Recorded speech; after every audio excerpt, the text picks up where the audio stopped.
ओम शांति। आज हम थर्ड आई के बारे में बात करेंगे, तीसरी आँख।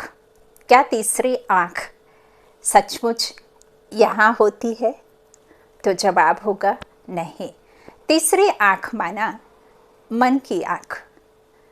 एग्जाम्पल से समझेंगे।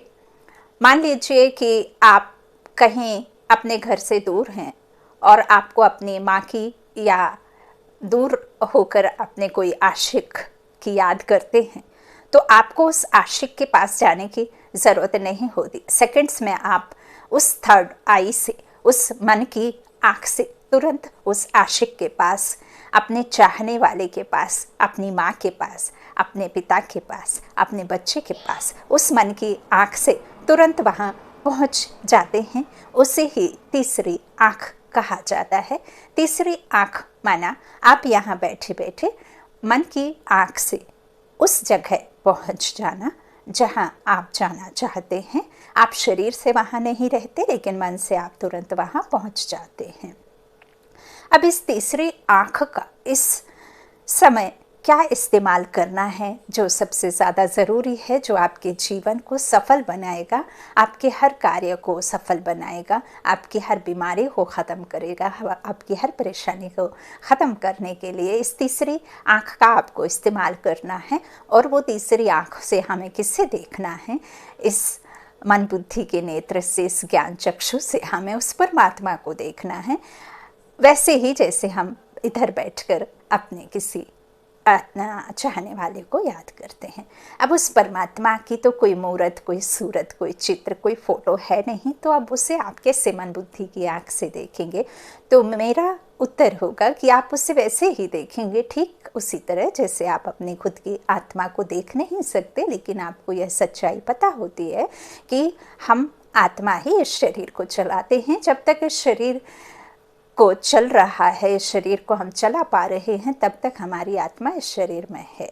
जैसे ही आत्मा इस शरीर को छोड़ती है, वैसे ही हमारा शरीर मृत्यु कहला जाता है। उसे हम कहते हैं कि डेड हो गया। शरीर का देह अंत होता है, ना कि आत्मा का। तो आत्मा को देखने के लिए साइंस ने बहुत मेहनत की, लेकिन साइंस अभी तक उस आत्मा को देखने का कोई भी साधन नहीं जुटा पाया है।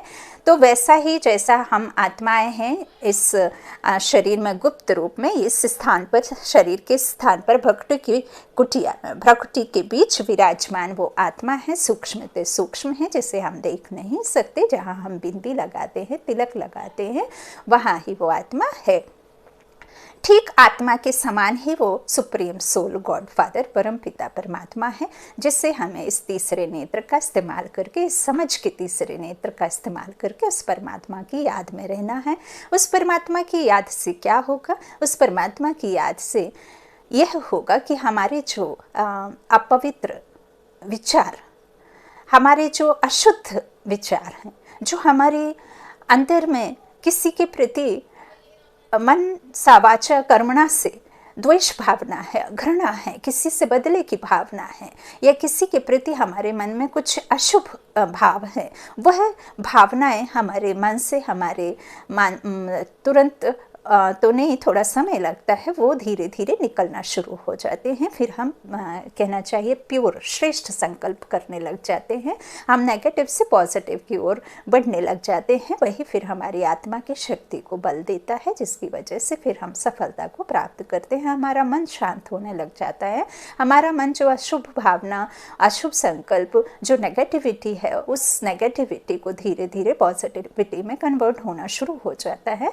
तो फिर हम जो है शक्तिशाली महसूस करने लग जाते हैं, अनुभव होता है। फिर हम जो है सफलता की ओर बढ़ते हैं। हमारा जीवन सही मायनों में सही तरीके से चलना शुरू हो जाता है। तो यही है थर्ड आई का यूज़ करना, और यही इसे समझ का तीसरा नेत्र कहा जाता है, जो स्वयं परम पिता परमात्मा आकर हमें इस संगम युग पर अपना और हम आत्माओं का परिचय देते हैं। अच्छा, ओम शांति। शुक्रिया। वीडियो पसंद आए तो ज़रूर साझा कीजिए और लोगों तक इस थर्ड आई का जो है कहना चाहिए समझ दूसरों तक भी देनी है। अच्छा, ओम शांति। Thank you.